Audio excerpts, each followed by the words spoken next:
Well, I bought this replacement indicator left side through eBay from this website.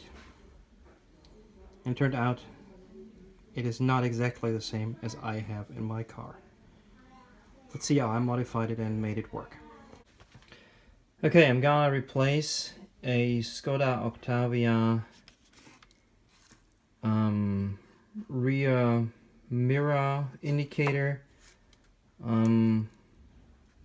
that has a connector like this with the one that has a 3-pin connector here, and I already found out that the left of the 3 pins is the minus and the other 2 are plus, so if you connect 12 volts to it, the LEDs here start shining.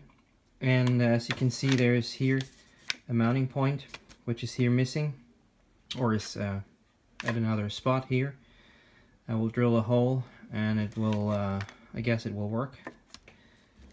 And so now I will solder the cable that used to be here, this way around, here, and let's see if it works. Okay, what I did is I soldered the plus to both of the right pins and the minus just only on the left one, and yeah, put some insulating shrink tube on top. And before I will pour in this melt adhesive from the heat gun, I will check it if the car accepts the new indicator. Okay, that looks pretty promising here.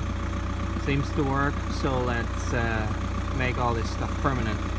I also, you can see here, I also marked down here with this little pinch there the point I will drill into, because this is the position that I will set the screw in where it needs to be here. Perfect. Okay, I just drilled a 2mm hole here, and as I lost the screws, there are now 2 Phillips screws instead of the torque ones that used to be in there. Anyway, some of the, from this thing here, some of the glue is now in there protecting the connections and holding a little bit the cables in place. And as I broke this little notch here that usually locks this socket here in place, I have now here some of these shrinking tube that I will put over and shrink with the heat gun, so the connection will not get disconnected on a bumpy road. So let's screw this thing on the car. Well, perfectly. It works. Mission accomplished.